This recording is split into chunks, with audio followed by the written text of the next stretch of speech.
అంటే మా తెలంగాణ బిడ్డలు చూసే టికెట్లతోనే మీ సినిమాలు నడుస్తాయి. హైయెస్ట్ ఇన్కమ్ నైజామే, హైయెస్ట్ కలెక్షన్స్. అంటే మీరు కొనుక్కున్న ప్రతి కారులో మా తెలంగాణ బిడ్డలు కొన్న టికెట్ పైసలు ఉన్నాయి. మీరు కొనుక్కున్న ప్రతి భూమిలో మా తెలంగాణ బిడ్డలు కొన్న టికెట్ పైసలు ఉన్నాయి. మీరు మా గద్దరాన్ని పట్టుకొని నేను కారు కొనిచ్చినానని ఆయన చనిపోయాడు. మీరు కొనిచ్చిరో కొనియలేదో ఎవరికి తెలియదు. కానీ జనరల్గా ఏమంటారు అంటే మనం ఒక మంచి పొజిషన్లో ఉన్నప్పుడు కుడి చేత్తోని దానం చేస్తే ఎడమ చేతికి తెలియద్దు అంటారు. అప్పుడెప్పుడో కారు కొనిచ్చి గప్పాలు కొట్టుకునేది మీరు కొంటే కొన్నారు కావచ్చు, పెద్ద ముచ్చటేముంది. ఆయన ఎన్ని ఫోక్ ట్యూన్స్ దొంగతనాలు చేసి మీరు సినిమా పాటలు పెట్టుకుంటలేరు. ఇచ్చిర్రా ఎప్పుడన్నా రాయల్టీ మీరు ఫోక్ ఆర్టిస్టులకి? ఎప్పుడన్నా ఫోక్ ఆర్టిస్టులను ఆదుకున్నారా? చిన్న నిర్మాతలను ఆదుకున్నారా? పక్క రాష్ట్రాల్లో ఎట్లా చేస్తారు? తమిళనాడులో అక్కడిక్కడ వాళ్ళందరూ. నేను ఎందుకు ఈ మాట చెప్తా ఉన్నా అంటే మీరు ఒకటంటే మేము 100 అనాల్సి వస్తుంది. ఒక పక్కనేమో ఇట్లా సమైక్యవాదుల దాడి మన మీద పెరుగుతుంటే ఇక మన కర్మానికి మనకు ముఖ్యమంత్రి ఉన్నాడు, ఆయనకు తెలంగాణ అంటే తెలియదు, తెలంగాణ నీళ్ళంటే తెలియదు.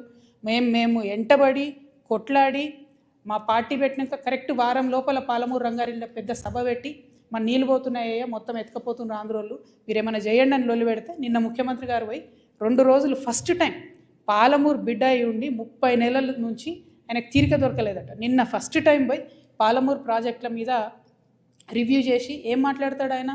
తీసుకుపోనండి 968 టీఎంసీలు మనకు వస్తే చాలు, 200 టీఎంసీలు ఆంధ్రోలు తీసుకుపోనండి, సంప్రదింపులు జరుపుతున్నాం మేమని చెప్తున్నాడు ఆయన. రేవంత్ రెడ్డి గారు మీకు నీటి మీద అవగాహన లేకపోతే అవగాహన ఉన్న వాళ్ళతో మాట్లాడండి. వాళ్ళ ఆంధ్రోలు 200 టీఎంసీలు తీసుకుపోయిన తర్వాత రేపు పొద్దున హైదరాబాద్ నగరానికి పెరుగుతున్నటువంటి భవిష్యత్ అవసరాలకి కృష్ణా నీళ్ళు సరిపోవు, గోదావరి మనకు దిక్కు. నేను రేవంత్ రెడ్డి గారిని డిమాండ్ చేస్తూ ఉన్నా, మీరు కనుక బనకచెర్ల ప్రాజెక్టు కానీ ఇంకో ప్రాజెక్టు కానీ వాళ్ళు 200 టీఎంసీలు తీసుకుపోండి అంటే గోదావరిలో మనకు అడగండి అదనంగా 200 టీఎంసీలు. ఇప్పుడు 968 మనకు హక్కుభుక్తంగా ఉంది, 968 + 200 అడగండి. మీరు అడిగేంత వరకు మీరు బనకచెర్ల మీటింగ్ అటెండ్ అయినా కూడా మీరు తెలంగాణకు ద్రోహం చేసిన వాళ్ళే అవుతారు.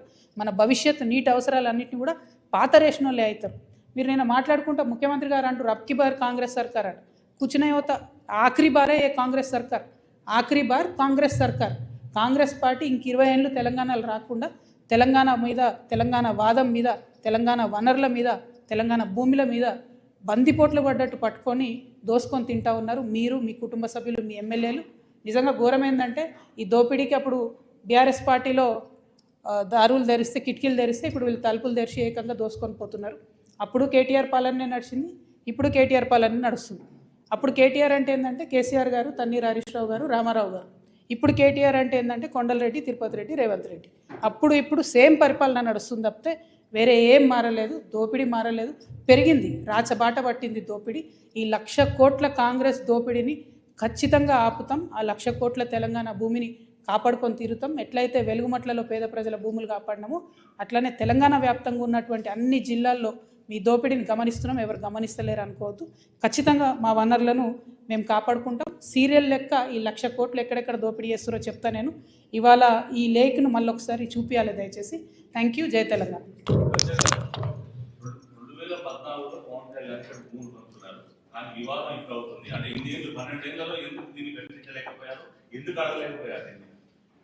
వన్ సెకండ్, ఇది ఒక్కటి చెప్పేసి కనబడుతుందా క్లారిటీ?